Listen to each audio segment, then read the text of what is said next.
Andre Ward has said that he's willing to fly to the UK and fight Carl Froch in any city in the UK other than Nottingham. And the reason being is that the first fight between the two of them did not take place in Andre Ward's hometown of Oakland, California. It actually took place in Atlantic City, which is thousands of miles away from Oakland. It's on the other side. It's on the other coast of America. It's in a different time zone. It's very, very far away.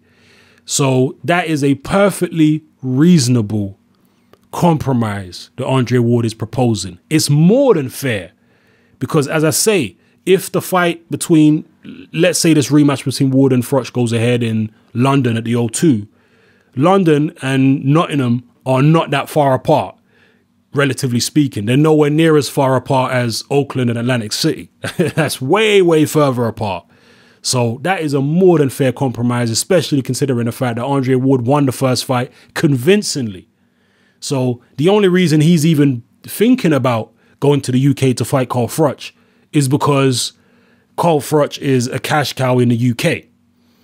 You know, and in America, it's much more difficult to become a big earner in boxing than it is in the UK. That's just the facts of life, because in America, there are so many more top level fighters. There's so much more competition for fans, basically. You know, it's not like the UK where it's a little melting pot and there's only like ever 2 or 3 truly world-class fighters at any one time in any of the marquee divisions. And therefore, the majority of the British public tend to get behind these guys. The same situation in Canada, where you got Stevenson, Boutte, Pascal and Lemieux. You know, these are the top guys in Canada, and they get massive views. And I mean, you look at Pascal, you look at Lemieux, who definitely don't have a claim to be the top guys in their divisions, but they still get massive audiences and pay-per-view and all kinds of stuff in Canada. Similar situation in the UK with people like Carl Froch and what have you. So, and that's no disrespect to them. I'm just telling you the realities of it. It's easier to become a pay-per-view star if you're a world-class fighter in a country like Canada or the UK than it is in America, where they've got just a shitload of top world-class fighters. It's so hard for them to stand out and make themselves, pay-per-view. It's so hard for them to get a fan base the way people can in the UK or Canada or any of these other smaller countries.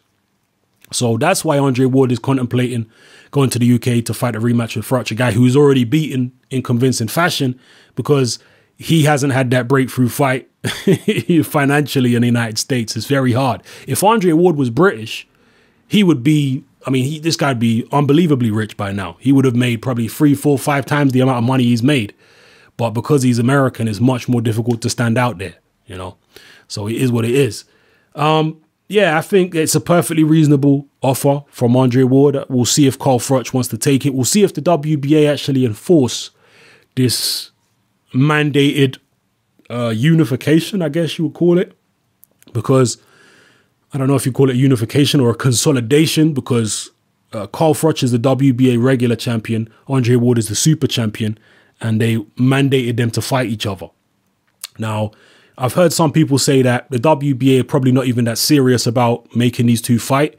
It's just frustration on the WBA's part because both of them have been inactive. And if they're inactive, they're not getting any sanctioning fees. And that's how the WBA eat, by getting their sanctioning fees. And Froch hasn't fought for nearly a year. It'll be a year at the end of May. So it's been like 10 months now since Carl Froch fought.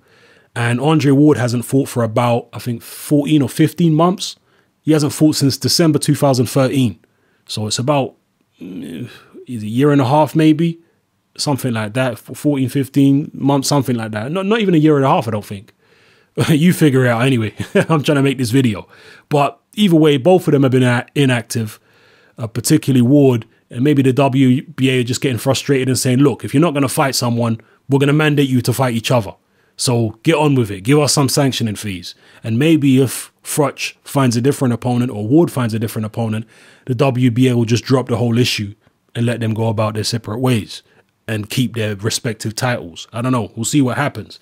But drop your comments below. Let me know how you feel about this situation. I've left a link in the description below to the full interview with Andre Ward, so you can go read the article for yourselves and read the full interview and everything he talks about in there. and tell me what you think about it. All right. So yeah, drop your comments below. Let me know how you feel. It's your boy Hatman. I'm out.